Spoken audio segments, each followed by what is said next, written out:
Welcome back, everyone. It's Charlie. The Superman movie has been out for a couple weeks now, and James Gunn has been releasing all kinds of behind the scenes. He finally released a clean HD version of the Hall of Justice mural that has all the previous metahumans, heroes, not villains, just heroes that we've seen in the DCU.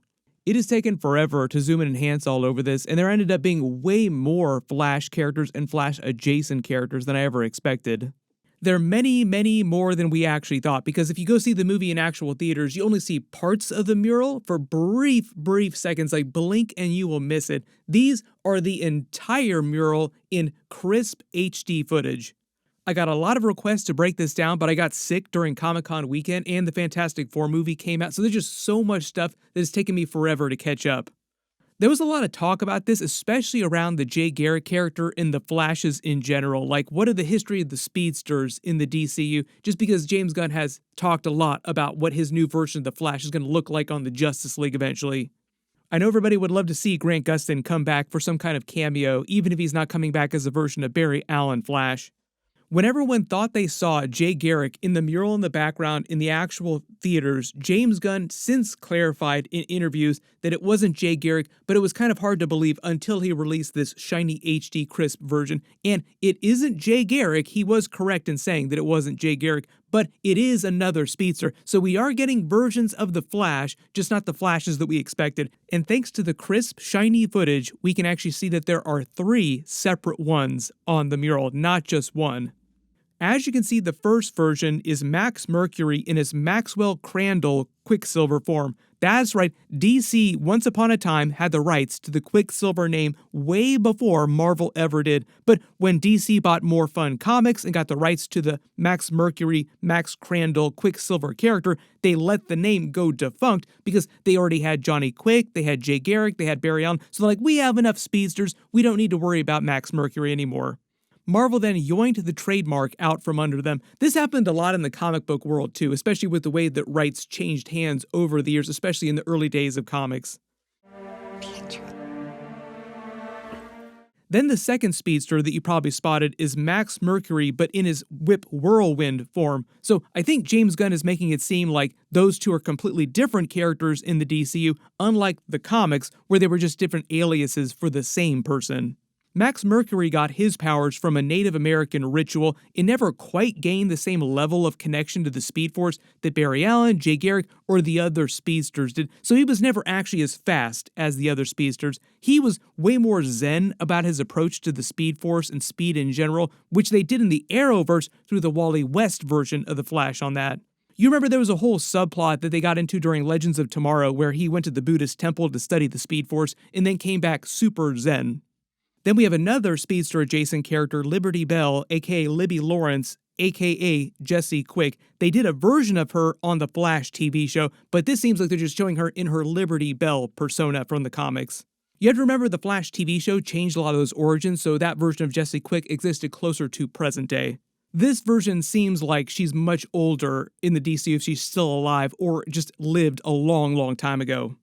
And I think it's specifically meant to pay off the reference to the 300 years text crawl at the beginning of the movie when humans learned of the existence of metahumans. Like, oh, people have known about metahumans for a long time, for a couple hundred years when the movie picks up. Technically, metahumans in the metagene actually goes back to Vandal Savage, who was from the dawn of humanity many thousands of years ago. More on that later, but I don't think that Vandal Savage is actually on this mural. Or at least I didn't spot him specifically, and I think the mural is mostly just meant to be heroes, not villains. Next one is a huge deep cut and connected to Superman in the comics. It's supposed to be Silent Knight, who started in the Brave and the Bold Batman comics, but was said to be an ancestor of Silas Kent, Superman's great-grandfather on the Kent side of the family. Very ancient character. But later Hawkman and Hawkgirl stories canonized Silent Knight as a previous reincarnation of Carter Hall, so he's also connected to Hawkgirl in present day. Next one is Black Pirate. He was an actual pirate a long time ago during the age of piracy, who eventually helped modern heroes while he was in spirit form many hundreds of years later, eventually redeeming himself, allowing his soul to be freed. I think this is meant to be Gardner Grail, Atomic Knight. He was a former soldier who underwent an experiment at Star Labs, then got a power suit, and it just looked like a knight's suit of armor. You can very clearly see that this is Wildcat. They did a version of him in the Arrowverse on live action in Smallville. They also did a larger version of the Justice Society during the Arrowverse too. It was kind of a bummer they didn't do more with those characters. Speaking of Arrowverse, another big deep cut here. This is Vibe, Cisco Ramon, more Flash references. There are just Flash characters and the Arrowverse characters showing up all over the DCU. We even have Gorilla Grodd showing up on one of the new DC HBO shows that James Gunn is developing.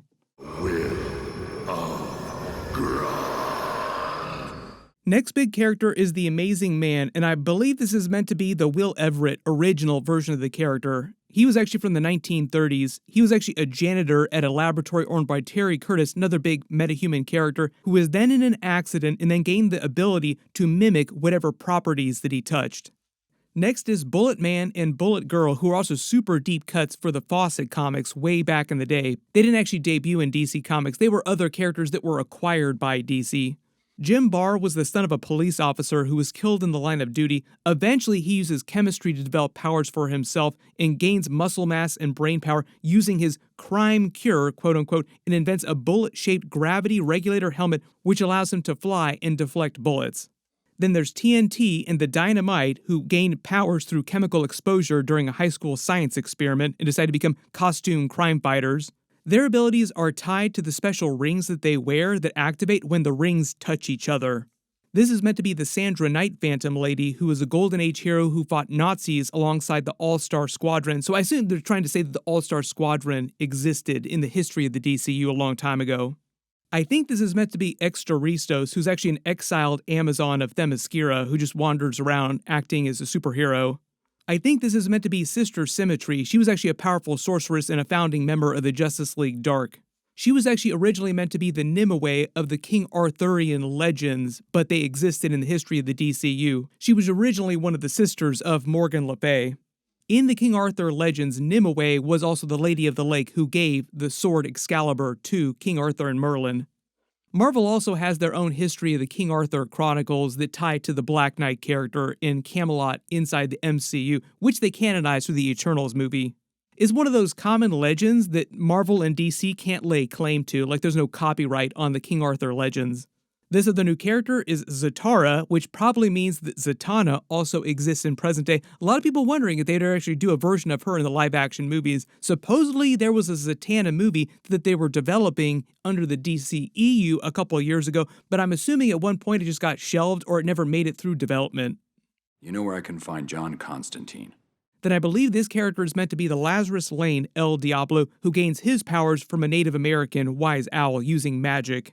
This looks like the Bess Lynn version of Miss Liberty, who was actually a hero during the Revolutionary War that didn't have any special abilities, but later comics actually pulled her out of the time stream, so she winds up fighting with characters in the future. But I think in the context here, she was just meant to have been a metahuman during the Revolutionary War period. This character looks like the Flying Stag version of Super Chief, who actually got his powers from an amulet in a fallen meteorite. Then there's a lot of questions about this character over on the far right here too. I think this actually might be a version of Maxwell Lord, although it doesn't quite make sense, but I guess if you think about it this way, Maxwell Lord technically bought the Hall of Justice, he's fixing it up, he's funding their team, so it does make sense a little bit that he would put himself on the actual mural, like he's vain in that way. But at least in the way they depict him on the mural, he looks more comic book accurate to the classic Maxwell Lord comics. If you couldn't tell, this is meant to be the Justice Society version of Sandman, not the Neil Gaiman Sandman. They actually just dropped a brand new season of Sandman on Netflix right now. They also did Justice Society Sandman during the Arrowverse. I think this character is actually meant to be Freedom Beast. He's a South African hero who got his powers from the previous iteration of the character using an elixir. I think this is Andrew Van Horn Gunfire. He's from the Deathstroke comics. He doesn't have special powers per se, he's just really good with guns, like a lot of the other Suicide Squad characters that you've seen recently. They also did use the same building in Cincinnati for this Hall of Justice, like they went to Cincinnati to actually film this, and it's under construction when it begins, so I think part of the idea is that at some point in the movies, we'll actually see them finish it, then they'll recruit more big members like Batman and Wonder Woman once they debut in the universe, and then they'll rename the Justice Gang to the Justice League. But obviously they won't become the actual Justice League until after Batman Brave and the Bold, after the new version of the Wonder Woman movie, and a lot of that is years and years away. So it's going to be a good long while before we actually get a legit Justice League. It'll just be the Justice Gang until then. But it seems like what James Gunn is doing is he's just going to age up Wally West, and he will eventually join the Justice League with the other characters, and that will mean that Barry Allen is just a little bit older, but still around. Like, he's the wiser, older character who gives Wally West advice when he needs it. But he actually did say recently that he would love to come back as the Flash if James Gunn wanted him to come back. So they could always bring him back as just an older version of Barry Allen to advise the younger, new Wally West that they wind up casting, who eventually does go to the Justice League. So it is a way to keep Grant Gustin around, even as he continues to age into an older Barry Allen. And connecting everybody on the mural here to that 300 years ago timeline and Vandal Savage, James Gunn already revealed that Vandal Savage exists in this universe, and also teased that he might wind up being a big Justice League villain at some point in the future, just because he's such a huge Justice League character in the comics, and Justice Society villain as well. What do you want? What all living things want. Not to die. What he actually said is that it's a Genghis Khan kind of situation in real life where, like, a lot of people around the world, like a great percentage of people alive today, can trace common ancestry to Genghis Khan because Genghis Khan had so many children when he was alive. He just passed his DNA now. So, like, everybody on the planet has like a tiny little bit of Genghis Khan's DNA in them. So that's basically the way that Vandal Savage wound up passing the meta gene to all the people in the DC universe, and it's why there are so many metahumans in present day, just because they can trace a common ancestry to Vandal Savage. There's a lot of stuff going on here, so if you think there's any characters that I didn't shout out during the actual video, just write them below in the comments. When it comes to speedsters, the Flash, other real big characters like Justice Society characters that we saw recently in the DCEU, James Gunn probably going to hold off a little bit, but he did say that he's already developing a project for 2 really big characters here, played by very famous actors. So he didn't say which characters, they could be any. You let me know in the comments which ones you think they are. We'll probably learn more about what's going on in the next year or so I will do more videos as they start revealing more information. I just did a big video about the big Superman sequel that James Gunn is working on for the character. It's not going to be Superman 2, it'll be some other big crossover sequel that Superman is just the main character of. Click here to learn about that, and click here for all that brand new Spider-Man, brand new day footage and trailers that Sony just released. Thank you so much for watching, and I'll see you guys in the next one.